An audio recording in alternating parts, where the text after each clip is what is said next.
Sad. I don't think that this should happen to any woman under the sun. And the state of Ghana must take full responsibility for some of these things. Sometimes we all play the ostrich and we don't call the spade a spade. We dance around the issues. And I really wish it's a subject we have time to discuss so that we can look at it from different perspectives. We have time to discuss it. And come to a conclusion. For me, these are things that affect us on a daily basis. These are things that we live with. And so occasionally we should devote time to talk about it.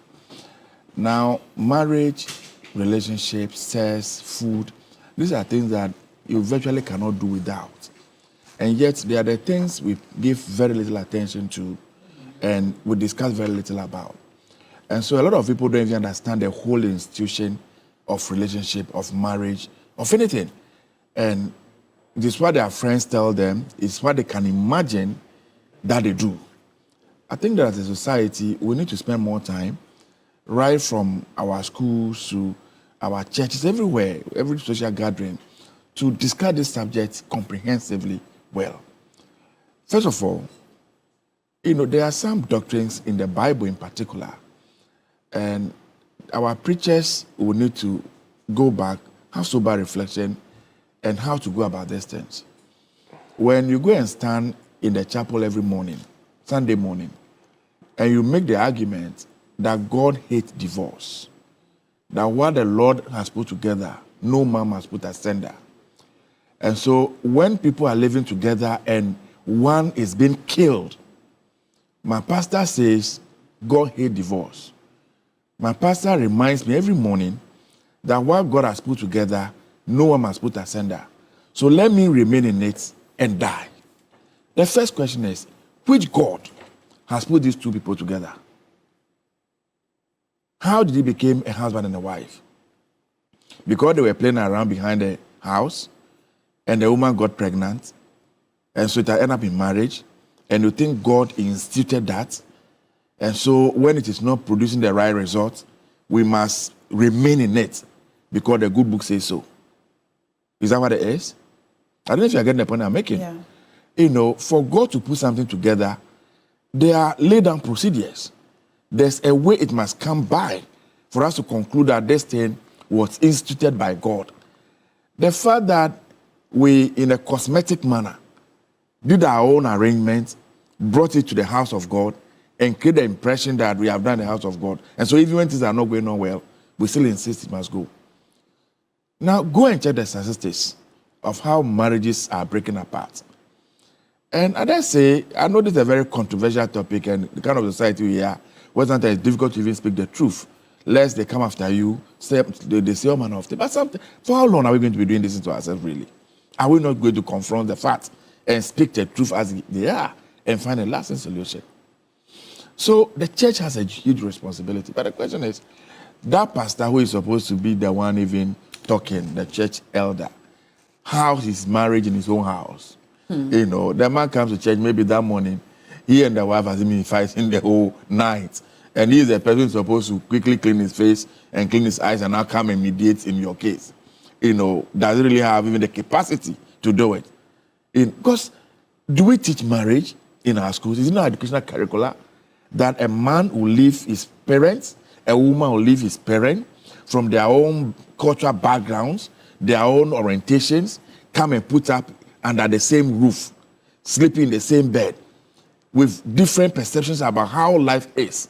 Are we taught how to come to accept each other? And young men, do we really have the appreciation that women in particular will never be as they come across at the beginning, that naturally they'll go through a lot of biological changes, and so it's not the girlfriend you met maybe in your school days that will be with you forever and ever. And so when that time comes, you must be able to adjust, accommodate, and appreciate. Do we have all this appreciation? Or it has become a trial and error institution. But even a man also doesn't remain the same way. I agree. We all grow and we're forever changing. I agree, but maybe... Well, let me just leave it at that point. I don't want to. But the point I'm making is that it is a lot more. And so it cannot be an issue of try and error. oh, there's societal pressure. I am growing old. My parents think that I must get married.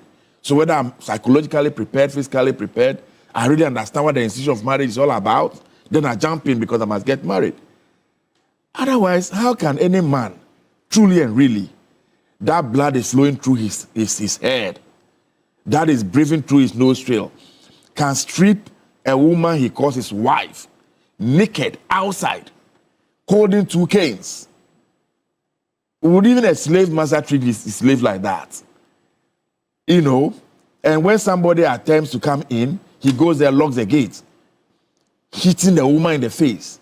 Did you just say the sisters attacked somebody who allegedly reported the video? Yes. So they condone what their brother is doing? Mm-hmm.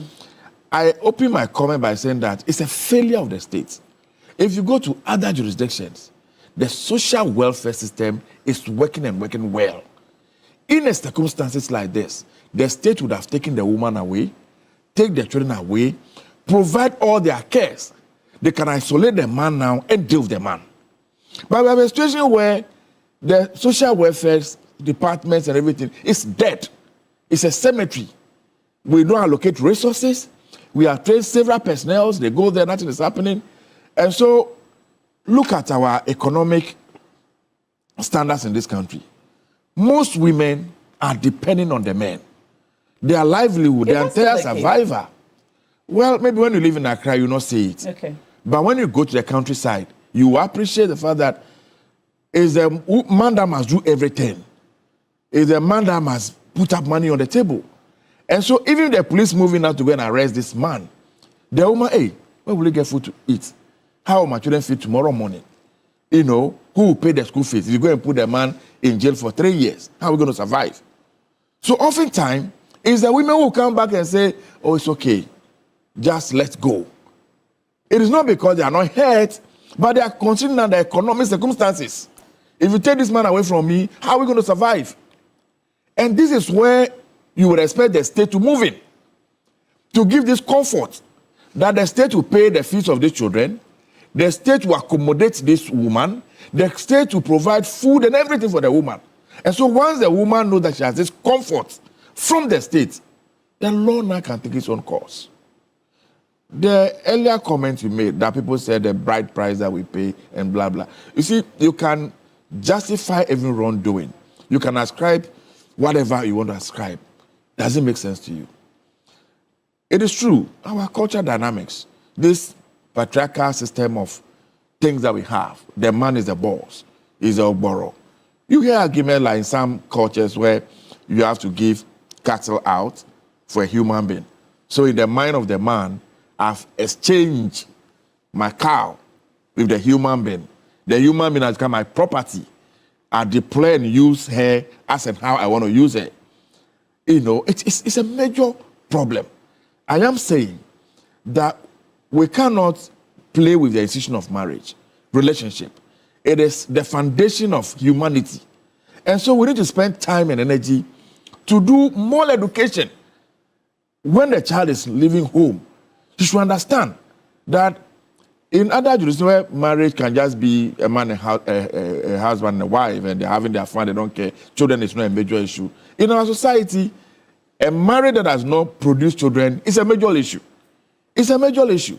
But how are we psyching people, preparing people, educating people? A child that is born at home where the father is always beating the mother, chances out that you grow thinking that it's a normal thing. Yeah. You know, my dad was always slapping my mommy. My dad was always lashing my mommy. Mm-hmm. My mommy never complained. Mm-hmm. You know, my mommy that I will go down her knees and apologize. And so if I am married to you and I'm doing the same to you, why are you complaining when my mommy endure it? So this is how this child thinks. This is a girl who grows up every day seeing the mommy receiving slaps. And so as far as she's concerned, well, that is what it is. This is how husbands are supposed to treat us. You know, and we haven't done much to educate. This thing comes up, all of us will come around commentaries like we are doing now. It is past. Nobody even follow up to see what really has happened, what have we done, how has the state moved in.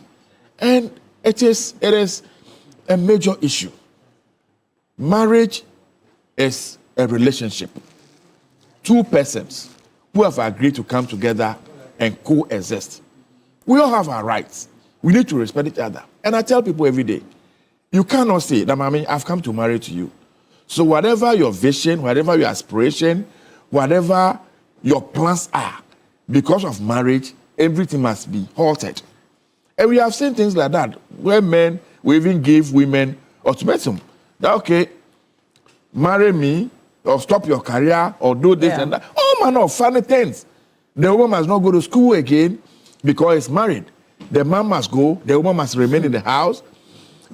And some men, they are so scared to even empower their wives. Yeah. Because when the woman becomes rich, in their mind, she will not respect me again. I can't control her again. Right, you know. So let me the conversation, make it the conversation is a big one. That's what I'm saying. I will really have time to look at this issue and discuss them well. Yeah. The role the church need to play, the role the state need to play, the society need to play, our upbringing, educational sector. It's something very multifaceted. And until we approach it from that perspective, I'm afraid we'll just be doing what we are doing now. That may not necessarily yield any results.